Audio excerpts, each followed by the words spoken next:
Hey, it's Erica. Welcome back to the studio. This is going to be one of those good old-fashioned journal with me videos where I talk through my process and what I'm thinking about when I make these sorts of journal spreads. The ones where I use photos and stickers, washi tape, and I'm also incorporating different structured layouts and how I put my writing next to it. I thought I would just kind of talk about my actual thought process and maybe what I do intuitively as well, and maybe I don't put a lot of thought into some parts of it. So yeah, let's go ahead and get started.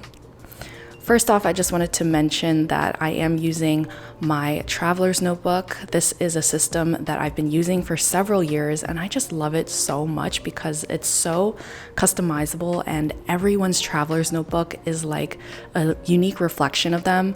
So for me, I have just one insert in here. This is one that I designed because I have never been really able to find an insert that I truly loved and wanted. So the first thing that I love about this one is its 3.5 millimeter grid. A lot of the traveler's notebook inserts I found on the market are 5 millimeter, which is totally understandable because that is a very average size, and a lot of people love that size because their handwriting might fit in that really well. But for me personally, I have found over the years that I want to write really, really small. So I designed a grid insert that was a little bit smaller than the average that you might find on the market. Another thing is that I love using fountain pens for my journaling practice. And so I wanted Tomoe River paper, which is really, really good for fountain pen. And this insert has 50 sheets, which equates to 100 pages. So far, I filled out about half of this journal, and even then, this journal hasn't gotten very bulky at all, which is really important to me because I want my writing experience to be really good. And so with the type of journaling that I do in my collage process, I try to keep it really minimal, and you'll be able to see that as I go through my journaling process in this video. So in preparation for this journaling session, I already printed out some photo stickers, and I just made a tutorial on how I do that, and I tried to make it as in-depth as possible. So I'll leave a link to that video on the screen at the end in case you want to go and check that tutorial out. But for this one, I wanted to do some journaling about the things that had happened in the last 2 weeks, because I had a good daily streak going for my journaling, but things got really busy. I got sick, and so did my family, and things were just way too busy to actually sit down and do this type of journaling that I'm showing you here. This stuff does take a bit of time. It's a self-care practice. It does take a good half an hour to an hour for me to sit down and actually journal the way that I want to. So sometimes life gets a little bit too busy for that. And while I felt a little bit sad about breaking my daily streak that I had going since May 10th, I believe, I decided, you know what, it's okay. And I wanted to do a recap of the last 2 weeks because for me, I think it's easy to get a little bit discouraged if you set too rigid of an expectation for yourself. If you make a rule that's too hard and you want to journal every day, if you suddenly, break that because of inevitable life things, it can be a little bit discouraging. And so it's important, I think, for me personally, especially in this season of life, to be flexible and allow myself that grace to just pick back up, even if I haven't journaled in weeks or even months. And I think that can be true of any sort of habit that you're making, whether it's a gym habit, or it's an art practice, whether you're sketching or making some sort of creative practice. I think it's important to allow yourself grace when you fall off of it a little bit. And you can just go back to your journal or your sketchbook or your gym habit. It's always going to be there waiting for you, like an old friend that you haven't caught up with, but they're totally understanding. And so that is what I wanted to do for this journal session. I wanted to just like catch my journal up on what had been going on for the last couple of weeks. And even though I wasn't able to sit down and do this sort of self-care journaling, I still made efforts to do self-care in other ways because it was a little bit of a rough patch. So I wrote about how eventually I was able to take a couple moments for myself to do a little bit of shopping and maybe have some tea for a couple minutes here and there. And, you know, if you let go of that rigid expectation of daily journaling and you allow yourself to be compassionate about it, you can just pick back up and just start writing and start collaging again.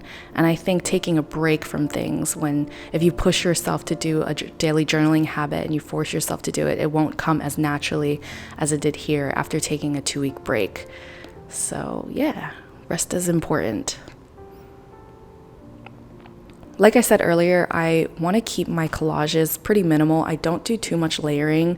As you can see, the very max that I put on is like 1 sticker over a photo because I don't want it to be too bumpy for when I write on the next page.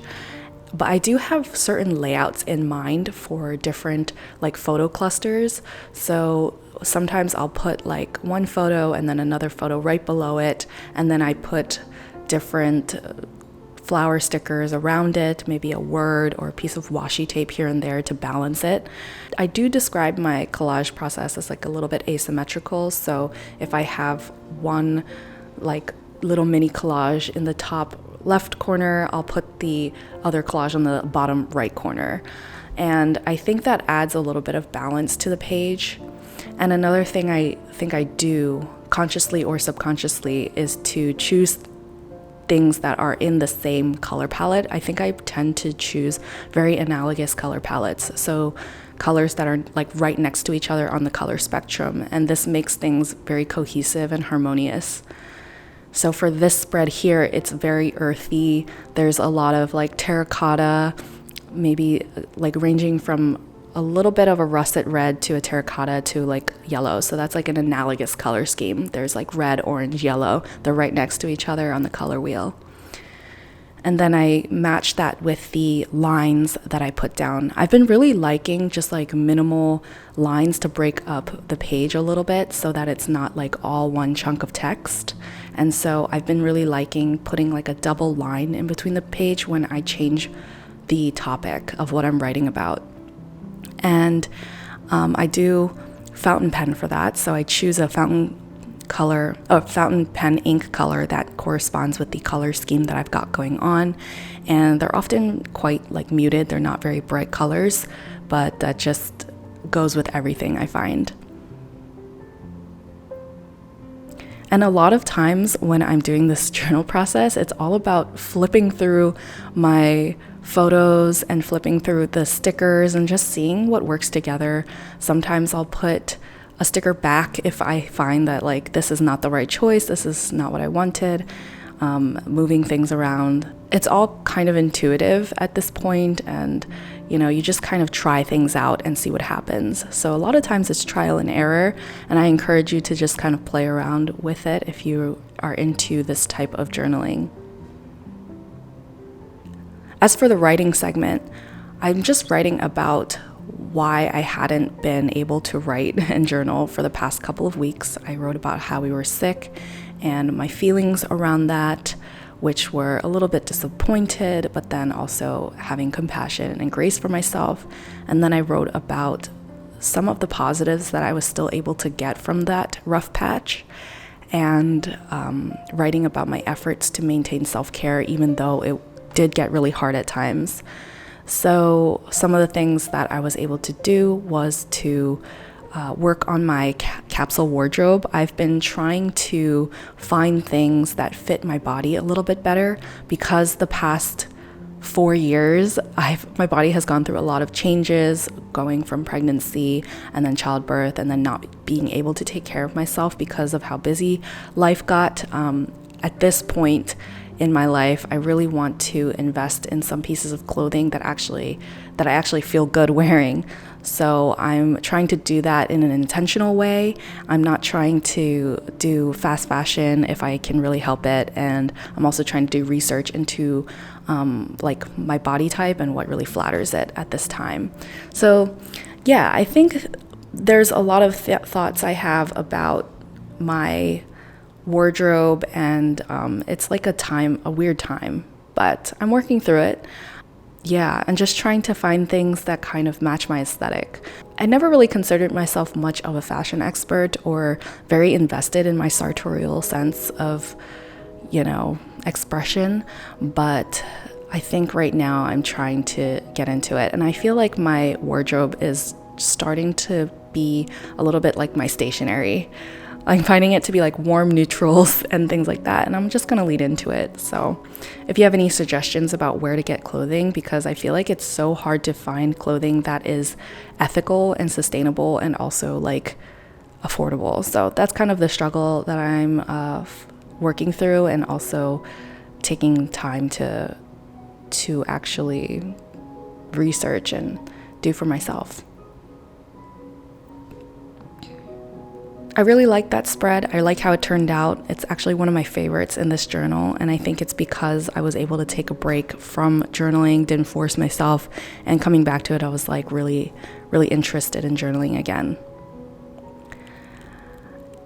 As for this next spread, it is mostly about the dogs on the left side. So I stuck down a couple of photos of the dogs. For those of you who didn't know, I have 3 dogs, and they all came into our lives at different times. But for this like photo sticker tutorial, I wanted to gather a bunch of photos that didn't have our actual children in it.